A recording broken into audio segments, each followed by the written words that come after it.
കന്യാകുമാരി മുതൽ ഗോകർണം വരെയുള്ള ഭൂപ്രദേശത്തെ പരശുരാമൻ 64 ഗ്രാമങ്ങളായി വിഭജിച്ചു. ആ 64 ഗ്രാമങ്ങളുടെ ഭരണം നിർവഹിക്കുന്നതിന് ഓരോ തളി ക്ഷേത്രങ്ങളാണ് നിർമ്മിച്ചു കൊടുത്തത്. അങ്ങനെയുള്ള 64 ഗ്രാമങ്ങളിൽ ഏറ്റവും വലിയതും പ്രഥമ പരിഗണന കൊടുക്കേണ്ടതായിട്ടുള്ള ഗ്രാമമാണ് പെരുവനം ഗ്രാമം. ആ പെരുവനം ഗ്രാമത്തിൻ്റെ ഗ്രാമാധിപ ക്ഷേത്രമാണ് പെരുവനം ക്ഷേത്രം. അവിടുത്തെ ദേവനായുള്ള ഇരട്ടയപ്പനെ കുംഭമാസത്തിൽ കൊടികയറി മീനമാസം വരെയുള്ള കാലഘട്ടത്തിൽ 28 ദിവസം നീണ്ടു നിൽക്കുന്ന ഉത്സവ പരമ്പരകളുണ്ടായിരുന്നു. ഒരുപാട് നിരവധിയായിട്ടുള്ള കർശന നിബന്ധനകളുണ്ടായിരുന്നു. കലികാലം കൊണ്ട് ഇതൊന്നും നിർവഹിക്കാൻ പറ്റാത്ത സാഹചര്യത്തിൽ ഈ ഉത്സവം നിന്നു പോവുകയാണ്. എത്ര കാലം ഉത്സവം നിന്നു പോയി എന്നുള്ളതിന് വ്യക്തമായിട്ടുള്ള കണക്കുകളില്ല. പിന്നീട് ഗ്രാമവാസികളുടെ യോഗം ചേർന്ന് ഇത് പുനരാരംഭിക്കാൻ തീരുമാനിക്കുകയാണ്. ഒരിക്കൽ നിന്നുപോയത് ഒരിക്കലും ആരംഭിക്കാൻ പറ്റില്ല, അത് മറ്റൊരു രൂപത്തിലാക്കാനുണ്ടായത്. പെരുവനത്ത് ഉത്സവത്തിൻ്റെ വലിയ വിളക്ക് ദിവസം പെരുവനം പൂരവും ആറാട്ടുവിളക്ക് ദിവസം ആറാട്ടുപുഴ പൂരവും നിജപ്പെടുത്തി ആഘോഷിക്കാൻ തീരുമാനിച്ചു. ഇങ്ങനെ ആഘോഷിച്ചു തുടങ്ങിയ കാലയളവാണ് 1439 വർഷം. കാലപ്പഴക്കമുള്ള പഴമയുള്ള ഒരു ഉത്സവമാവട്ടെ ഒരു സംഗതിയാവട്ടെ ഈ ഭാരതത്തിൽ കണ്ടെത്താൻ നമുക്ക് സാധിക്കില്ല. അങ്ങനെയുള്ള ഈ ദേവമേളയുടെ ആതിഥേയ ക്ഷേത്രമാണ് ആറാട്ടുപുഴ ശ്രീ ശാസ്താ ക്ഷേത്രം. ഈ പൂരത്തിലെ ഈ കേരളത്തിൻ്റെ വിവിധ ഭാഗങ്ങളിൽ നിന്ന് എത്തിയിരുന്ന 108 ദേവീദേവന്മാർ പങ്കെടുത്തിരുന്നു. ഭാരതപ്പുഴയ്ക്കും പെരിയാറിനും മധ്യയുള്ള ഈ 108 ക്ഷേത്രങ്ങളിൽ നിന്നും ആറാട്ടുപുഴയ്ക്ക് എഴുന്നള്ളിച്ചു വരും. ആ ദേവീദേവന്മാരെ ആറാട്ടുപുഴ ക്ഷേത്രത്തിൻ്റെ വലിയ അമ്പലത്തിൽ ഇറക്കി എഴുന്നള്ളിക്കും. ഈ പൂരത്തിൻ്റെ പ്രഥമമായിട്ടുള്ള ഏറ്റവും മനോഹരമായിട്ടുള്ള ഭക്തി നിർഭരമായിട്ടുള്ള കൂട്ടി എഴുന്നള്ളിപ്പിൽ പങ്കെടുക്കും. ഇപ്പോൾ നമ്മളുടെ ആറാട്ടുപുഴ പൂരത്തിൽ ഇപ്പോൾ പങ്കെടുത്തുകൊണ്ടിരിക്കുന്നത് 24 ദേവീദേവന്മാരാണ്.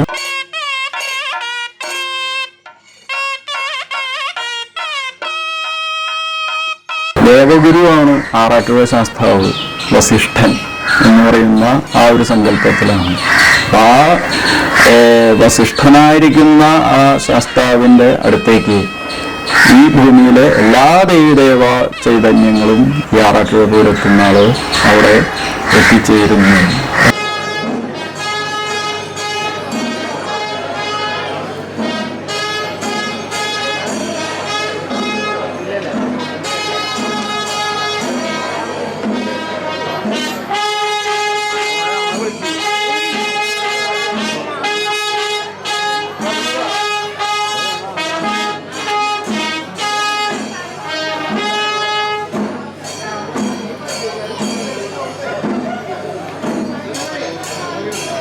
ഇവിടെ ഉത്സവം എന്ന് പറഞ്ഞാൽ മനുഷ്യരുടെയും കൂടിയും ഉത്സവമാണ്.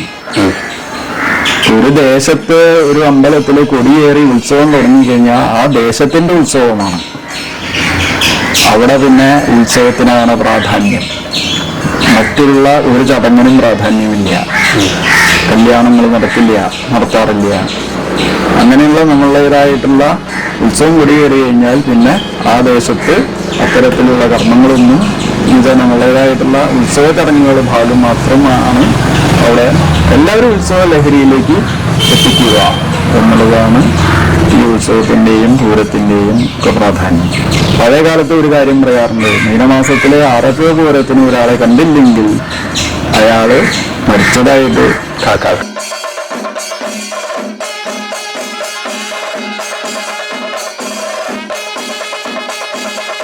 ഇപ്പൊ സമയത്ത് കാശി എന്നുള്ള സ്ഥലങ്ങളിൽ പോലും നേരത്തെ പൂജ അവസാനിപ്പിക്കുന്നു എന്നുള്ള കേട്ടിട്ടുണ്ട്.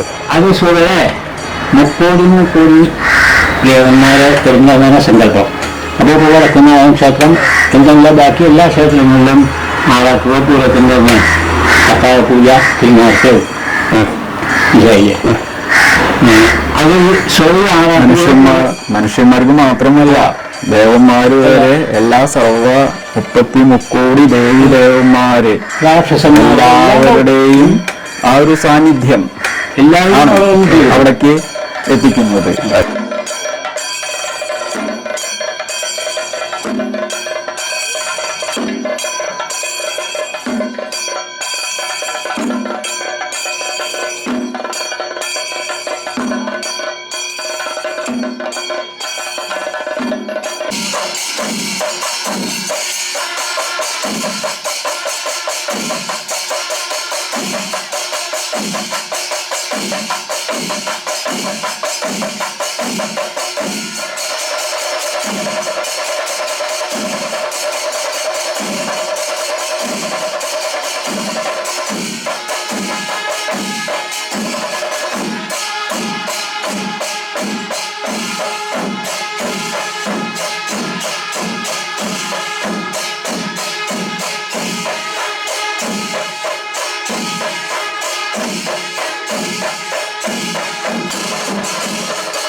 തറയ്ക്കപൂരത്തിൽ അന്ന് വൈകിട്ട് 6:30 6:30 ശാസ്താവ് എഴുന്നള്ളിക്കും.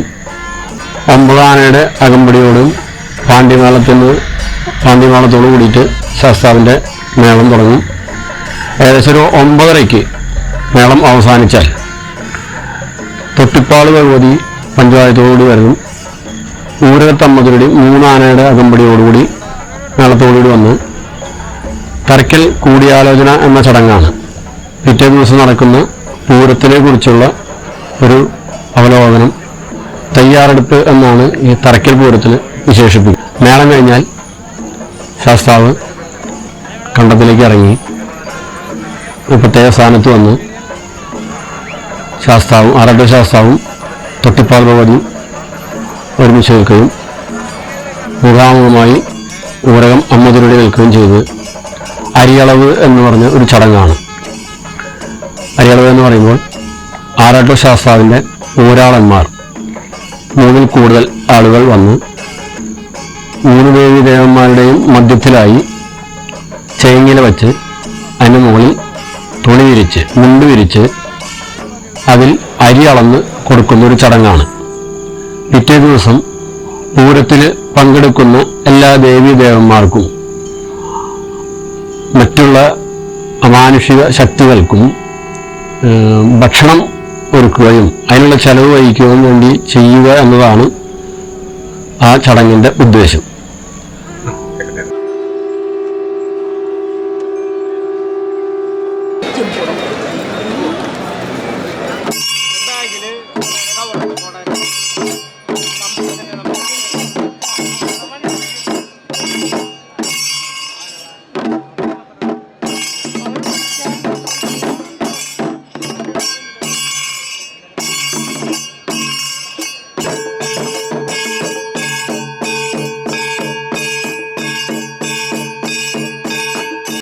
തറക്കൽ പൂരത്തിന് അമ്മത്തിരുവടി ഈ ചടങ്ങ് കഴിഞ്ഞ് നേരെ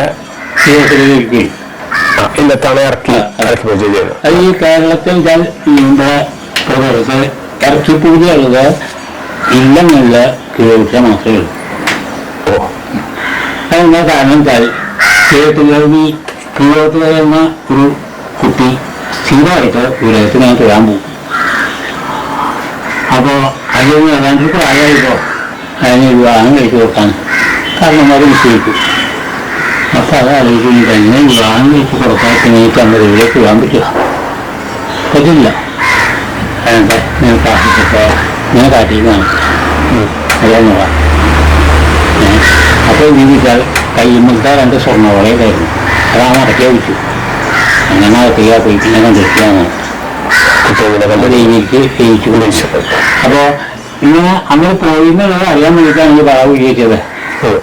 അപ്പോൾ അതൊക്കെ വളമുള്ള ഉപയോഗിച്ചത് അങ്ങനെ തന്നെ പോയി.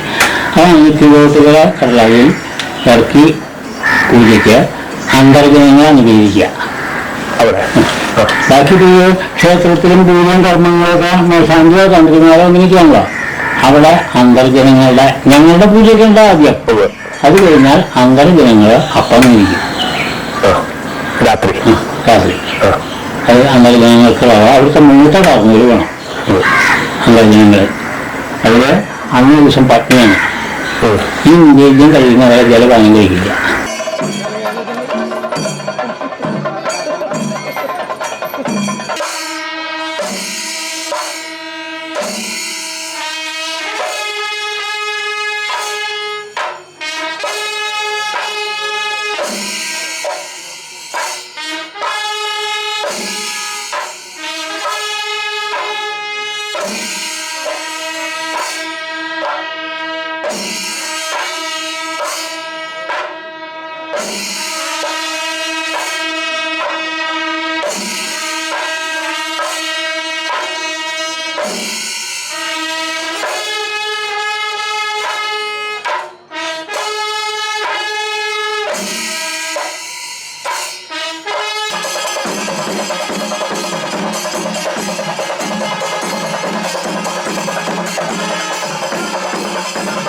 ക്ഷേത്രത്തിന് മുൻവശത്ത് കാണുന്ന വില്ലുമത്തറ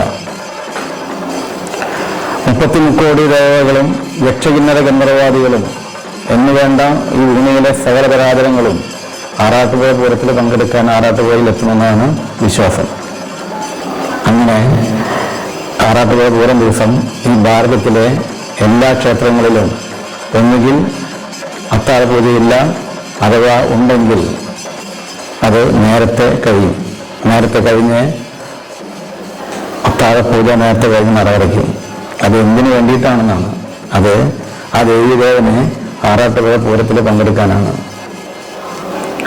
ഒരിക്കൽ വില്ലുമംഗലം സ്വാമിയാര്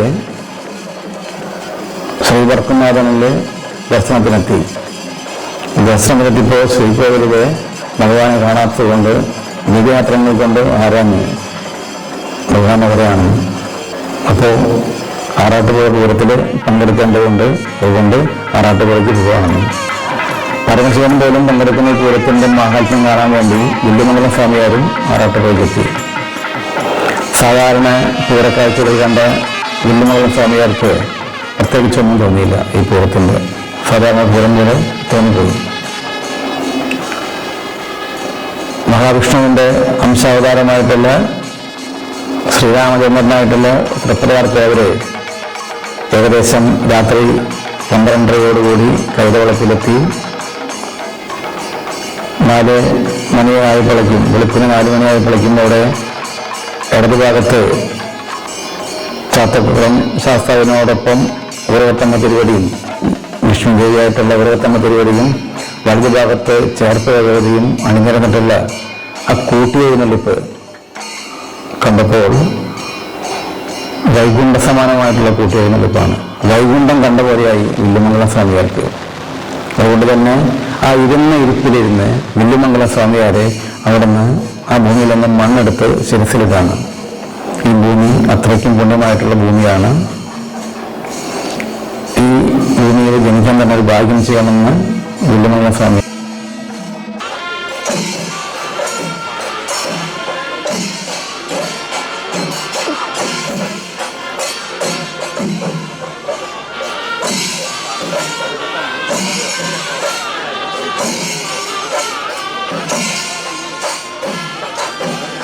ഇതാണ് പറയണത്. മഹാവിഷ്ണു എവിടെയൊക്കെ ശ്രീ ഭൂമിദേവിമാരോടൊപ്പം വിരാജിക്കുന്നുണ്ടോ അവിടെയൊക്കെ യക്ഷകിന്നര ഗന്ധർവാദികളും സമസ്ത ദേവീദേവന്മാരും എത്തി ദർശനം നടത്തും.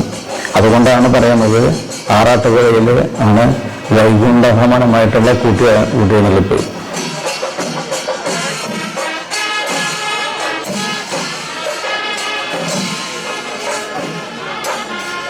ആറാട്ട് എന്നുള്ള സങ്കല്പം എന്താണ്?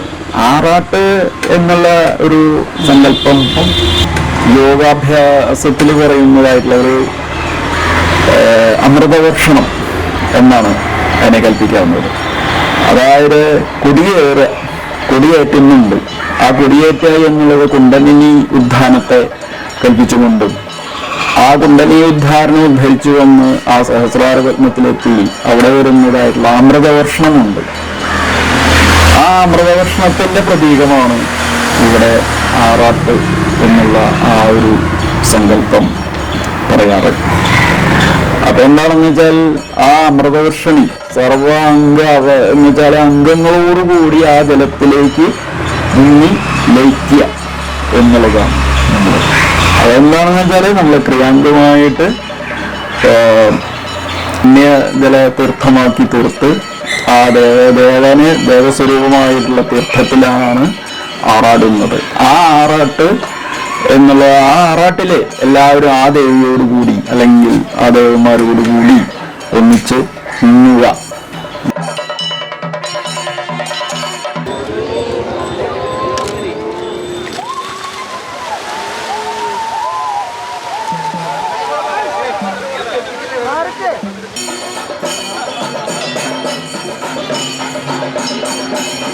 ശാരികഭഗവതി വന്നു കഴിഞ്ഞാൽ വിഷഹാരിണി ആണ്.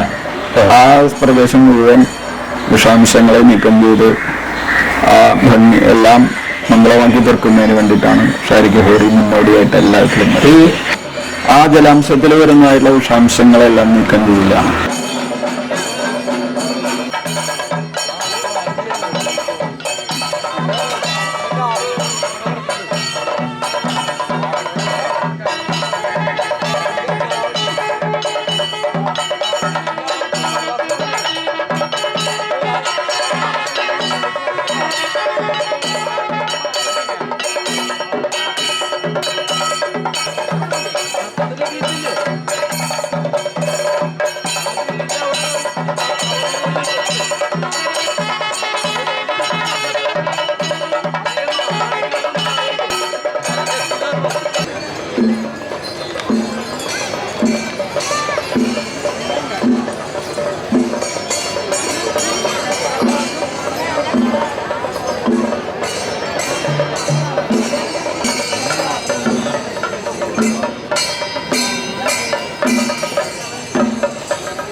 ആറാട്ട് കഴിഞ്ഞ് എത്തുന്ന ദേവീദേവന്മാരുടെ ഉപചാരം ചൊല്ലി മടങ്ങുന്ന ചടങ്ങാണ് പിന്നീട്.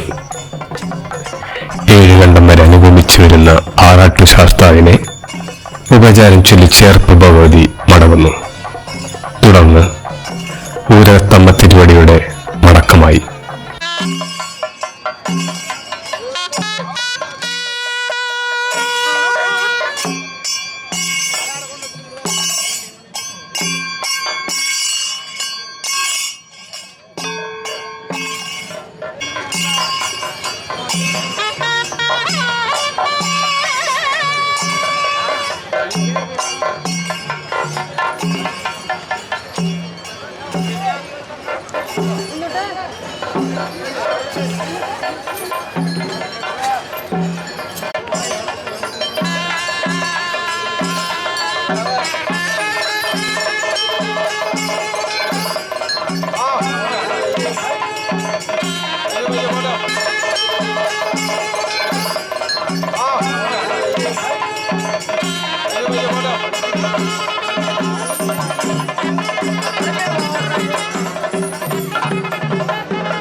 അവസാനം സാക്ഷാൽ ശ്രീരാമന്റെ വടക്കം. ഏഴുകണ്ടം വരെ അനുഗമിക്കുന്ന ആറാട്ടുപുഴ ശാസ്താവും തൃപ്രയാർത്തേവരും ഏഴുകണ്ടത്തിൽ എത്തിച്ചേരുമ്പോൾ അടുത്ത വർഷത്തെ പൂരദിവസം തൃപ്രയാർത്തേവരനെ വിളിച്ച് അറിയിക്കുകയായി. പിന്നീട് തൃപ്രയാർത്തേവരുടെ മടക്കയാത്ര.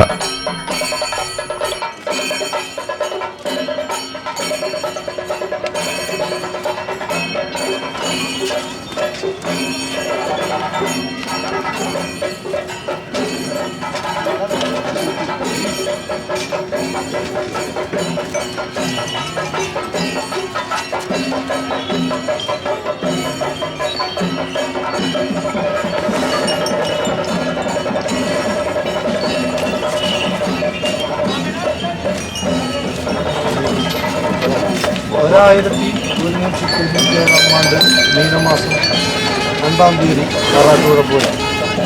1197 ആണ്ട് മീനമാസം 2-ാം തീയതി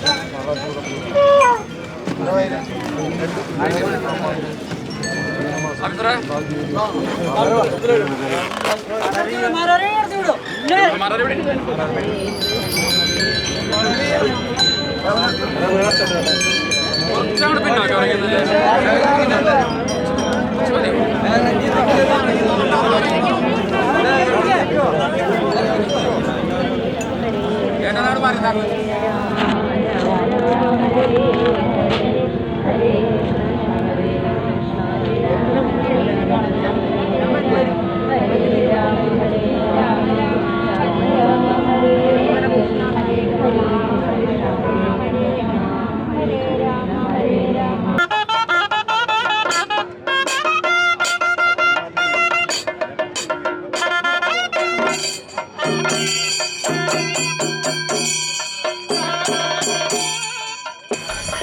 തുടർന്ന് അവിടെ നിന്ന് മടങ്ങുന്ന ശാസ്താവും ആനന്ദ നിർവൃതിയിൽ മടങ്ങുന്ന ഭക്തജനങ്ങളും നാട്ടുകാരും.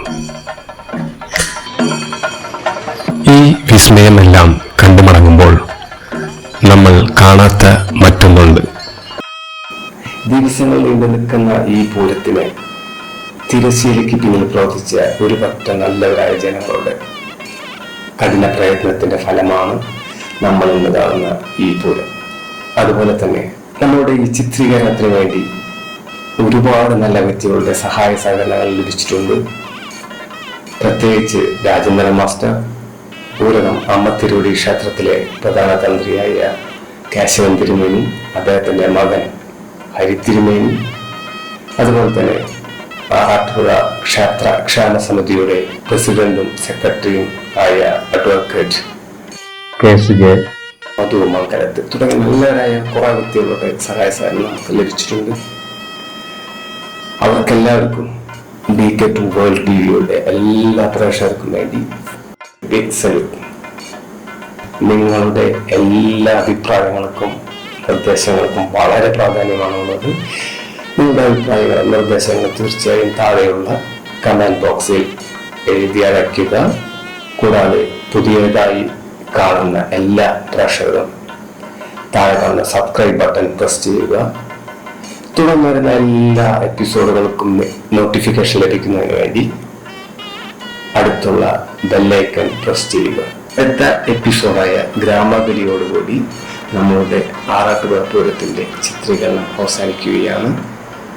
തുടർന്ന് കർണാടകയിലൂടെ ഉള്ള യാത്ര സെന്റ് ഫിലോമിനാസ് ചർച്ചും ചിത്രദുർഗ, ഹംപി, ജാമ്യ മസ്ജിദ് തുടങ്ങിയ ചരിത്ര പ്രസിദ്ധമായ സ്ഥലങ്ങളിലൂടെയുള്ള യാത്രയിൽ നിങ്ങളും കൂടെ ഉണ്ടാകണം.